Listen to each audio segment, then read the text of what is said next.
think we're live. I'm pretty sure. Um, how is everybody doing? I hope everyone's doing well.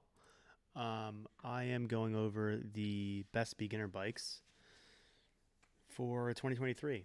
This is gonna be my first live stream. I've streamed before on Twitch for like games and stuff, but nothing like this before. So let's see. I already have my stuff set up here.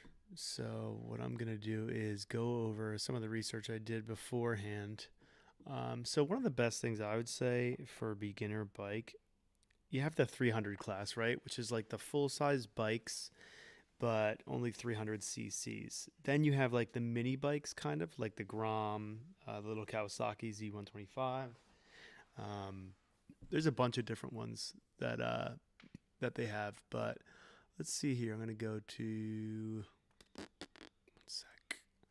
Okay, let's see. Okay, so right here we have the Yamaha XT250.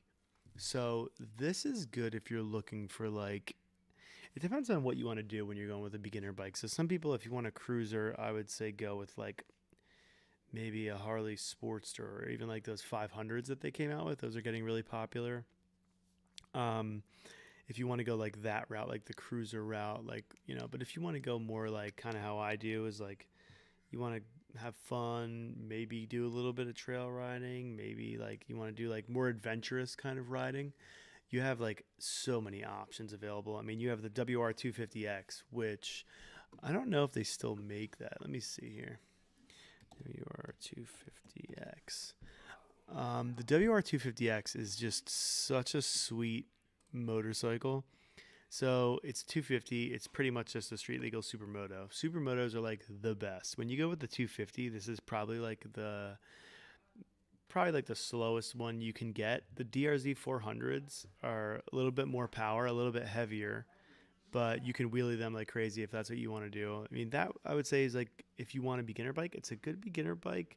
Maybe a little bit on like the like if you're not as comfortable, maybe go with something else. But I would say definitely a WR. If you could find one of them used, you'd probably get a really good price on it. Um, the Honda Rebel 300. I mean, if you're going the cruiser style, that's another option for you. But I don't know, not really my kind of cup of tea. Okay, so now we have the naked bikes. So the naked bike, you got the MT-03, the BMW G310R, Honda CB300R.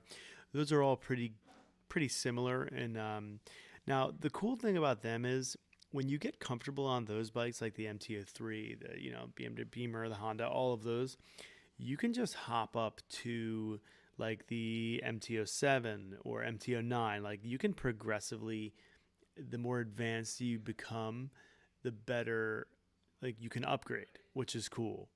So if you're not married to a bike and you don't want to get a bike for like forever, that's a great option if you want to get into like the naked bikes. Um, they're definitely pretty neat. I mean, the BMW, this one looks sick. I mean, they Beamers get a little more expensive, of course, and the maintenance is a little more expensive. But you know, I mean, there's a lot of different options you could do. Uh,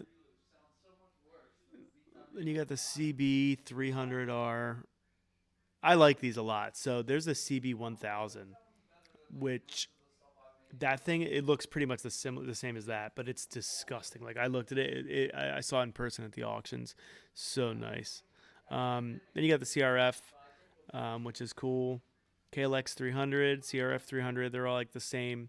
These are like your trail riding kind of bikes. I honestly think these are perfect bikes. Like you can have these forever. You don't need to really upgrade if you want to do like trail riding, because trail riding you don't want something like bigger than those too much, because you're gonna be the weight's just too much. Then it's not gonna be fun to do like trails. So you got to kind of compromise with like the speed, top speed, going on long trips. You could take back roads everywhere with that. Like have a lot of fun with those, which would be cool. Let's see. KLX 250 Duro.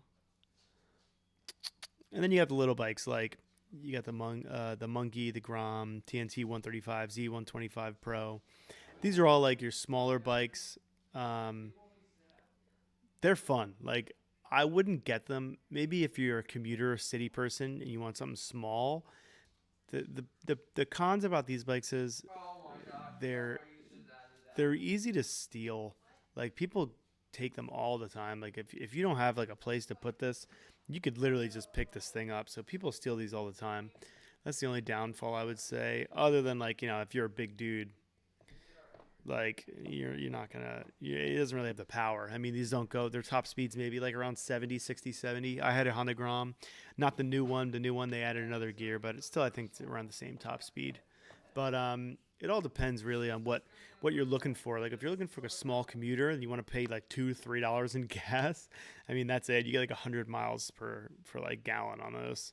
I think they're like 2 gallon tanks or something like that, or 1.8 or something like that, almost 2 gallons. So you get like a crazy amount of fuel mileage, no matter how hard you beat on them, which is cool. And their Honda's super reliable. The Monkey's like just a different like visual version of the Grom. There's these 125 Kawasaki. So this one's a 135, I believe. I don't know too much about these, honestly. I mean, I know they sell a lot. I see them like sold everywhere, but I don't really know too much about them, to be honest. So let's see. Now we're done with that one. Let's go with these ones. So this is the G310 GS Beamer. Honestly, I mean, unless you got the money to spare, I wouldn't really go with this one at all for a beginner bike, because you're spending that Beamer money. You're going to have to do the BMW maintenance. Now, on BMW, on Triumph, a lot of these bikes, you can't reset these maintenance lights yourself.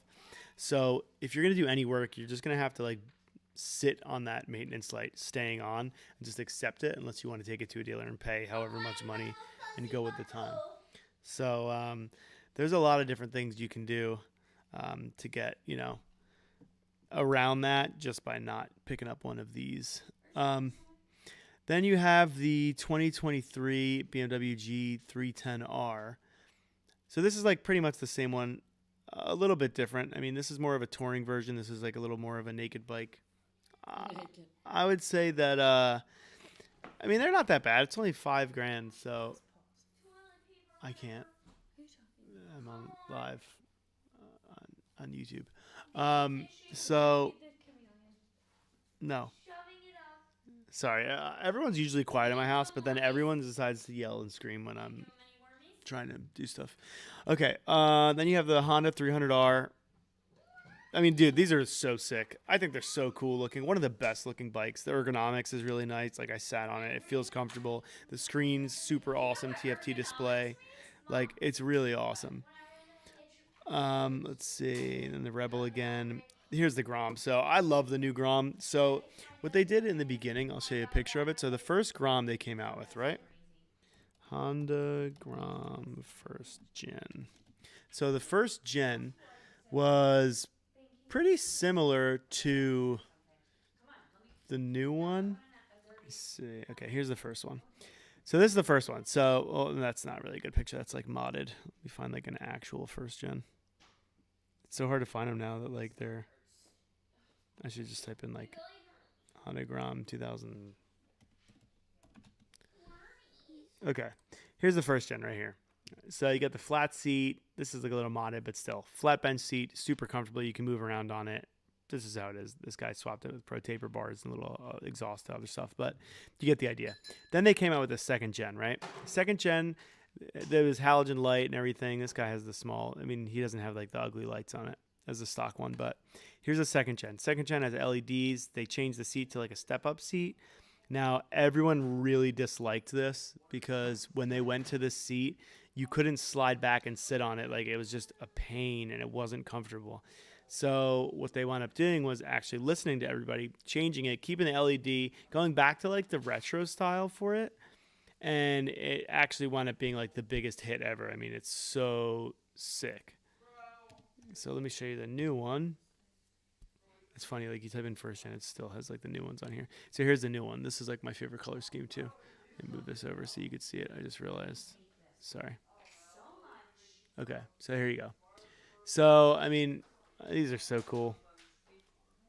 They just look so much better. What sucks though is when you get the SP, you have the ABS version. So if you like to do stoppies and little wheelies and stuff like that, like ABS, you can pull the fuse for it, but I'd rather not. Like, have an ABS light on. I don't know if the light stays on. I know with the older bikes it didn't, but new bikes they might. So I don't know. Yeah, I mean, other than that, I mean, that's pretty much what you got. I would say, for me personally, like if I had to go back, I would do the DRZ.